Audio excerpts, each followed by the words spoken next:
Hey, I got a Craftsman snowblower here and it's running really rough. When I fire it up, it's struggling for gas.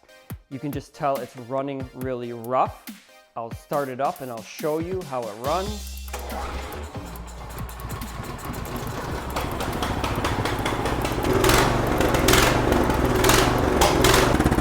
So you can hear it just struggling to get gas through. So usually what this means is the carburetor is going bad. So I'm gonna switch out the carburetor.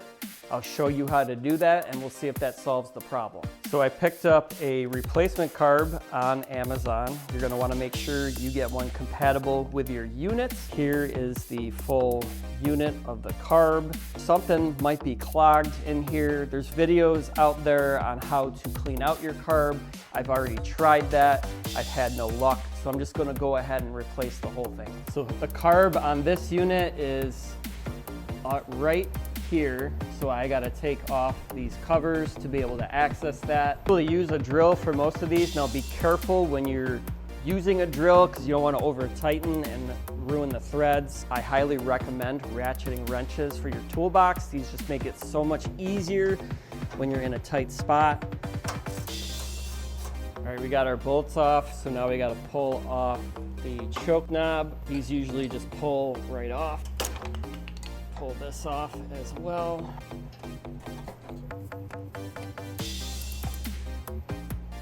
So we're gonna have to disconnect the fuel line here. So I have gas in my gas tank. Now you can drain that out, or some models have a valve to close off the fuel line. I don't have that on this model. I wish it did. So I'm gonna pinch it off. This way when I take my hose off, the gas won't continue to flow through. All right, we're gonna take our clamp off. This will pull right off. Now gas, you're gonna get a little residual gas coming out of here. All right, now we're gonna take off our line for the primer. Another clamp here. Pull that back. And you got your air intake hose. Pull that out. Now you got your parts for your throttle here. Be very careful with these. You got 2 bolts on the inside here. These are 10 mil. Take those off. When you're doing this, make sure you're putting everything in a specific spot. There's been so many times I've been working on something and I've lost a bolt or a nut. We'll back this off. See right there, something just fell. I'll have to reassemble that. I'm gonna pull the carb off, but the handle here is in the way. So I gotta move this handle back a little bit. So you got 2 bolts on the bottom. I took the top one off and I loosened the bottom. This is gonna allow this handle to bend back. I only gotta get it back a little bit.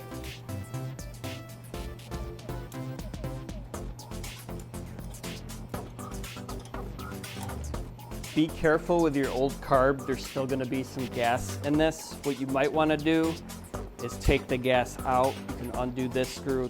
I should have done that first, but just be careful when you're taking it out because some gas might fall out. You got a gasket up here. Fortunately, my kit came with a new gasket, so we'll take that off. All right, so now we're gonna put our new carb on. So we got our gasket lined up. I'm gonna go ahead and connect this while it's loose to the throttle. It's just a little bit easier. So now we'll slide the carb on.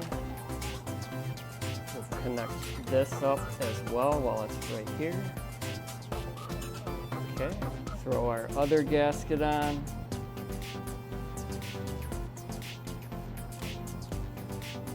And line up the mechanism for the choke.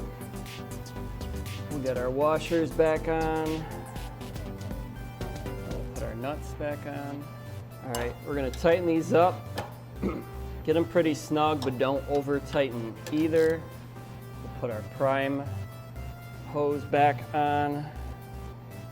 Put our air intake back in. Now we'll get our fuel line.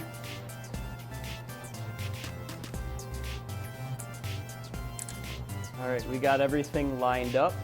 Now we're gonna put the casing back on. First we'll re-bolt the handle and we'll kind of just start loose fitting some of the bolts. I wouldn't tighten them down too much until you get it all lined up. And then we got our choke knob here.